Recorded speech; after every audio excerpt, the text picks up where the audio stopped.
श्री गणेशाय नमः। श्री सरस्वत्यै नमः। स जयति सिंधुर्वदन देवो यत्पाद पंकजस्मरणं वासरमणिरीव तमसां राशीन् नाशयति विघ्नानां। प्रारंभी श्री गजाननाचे स्मरण केले असता सूर्योदय होतात. ज्याप्रमाणे तिमिर समूहांचा नाश होतो त्याप्रमाणे सर्व विघ्नांचा नाश होतो. तो सिंधुर्वदन देव उत्कर्ष पावत आहे.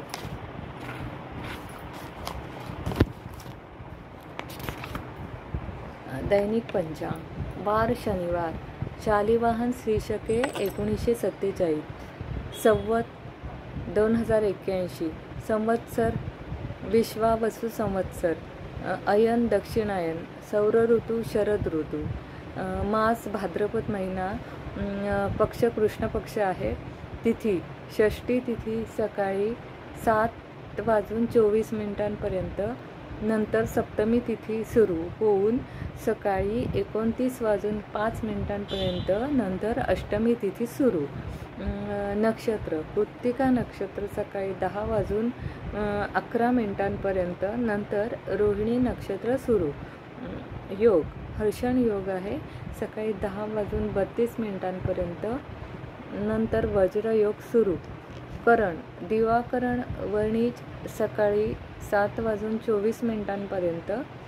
नंतर विष्टीकरण संध्याकाळी 18:12 पर्यंत. नंतर रात्रोकरण बव 29:05 पर्यंत. नंतर बालोकरण सुरू. सूर्य सिंह राशीत आहे. चंद्र वृषभ राशीत आहे. आज आकाशात राशीत असणारे ग्रहज्ञान. मेष राशीत कोणताही ग्रह नाही आहे. वृषभ राशीत चंद्र 7 अंशावर. हर्षल वक्री आहे तो 7 अंशावर. मिथुन राशीत गुरु 25 अंशावर. कर्क राशीत शुक्र 27 अंशावर. सिंह राशीत रवी 26 अंशावर. बुध अस्त 25 अंशावर. केतू वक्री 24 अंशावर. कन्या राशीत मंगळ 29 अंशावर. तुळ राशीत कोणताही ग्रह नाही. वृश्चिक राशीत कोणताही ग्रह नाही. धनु राशीत कोणताही ग्रह नाही. मकर राशीत प्लुटो वक्री 7 अंशावर. कुंभ राशीत राहू वक्री 24 अंशावर. केतू आणि राहू हे नेहमी वक्री असणारे ग्रह आहेत. आणि मीन राशीत शनी वक्री 4 अंशावर. नेपच्यून वक्री 6 अंशावर. राहू काळ शनिवारी सकाळी 9 ते 10:30 वाजेपर्यंत असतो आणि राहू काळ हा अशुभ असतो. त्या काळात कोणतंही शुभ कार्य करू नयेत. अग्निवास पृथ्वीवर अग्निवास नाही. आता ग्रहांचे अंशात्मक प्रमुख योग तर रवी युती बुध आहे 0 अंशावर.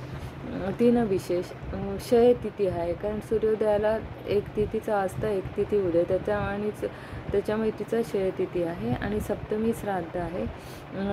पितृपक्षातील महालय श्राद्ध आपल्याला 15 नोव्हेंबर पर्यंत करता येते.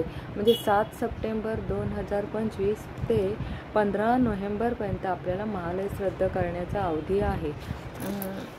असं हे पंचांग आहे. आता मी तुम्हाला पंचांग श्रवण करण्याचे काय महत्त्वाचं फळ आहे ते मी तुम्हाला सांगत आहे. तर बघा, तिथीच्या श्रवणाने लक्ष्मी प्राप्त होते. वारांच्या श्रवणाने आयुष्याची वृद्धी होते. आणि नक्षत्रांचं श्रवण केले असता आपल्या आयुष्यातील सर्व पातक निघून जाते. आणि योगांचे श्रवण केले असता रोगांचे निवारण होते. आणि कर्णाच्या श्रवणाने चिंतित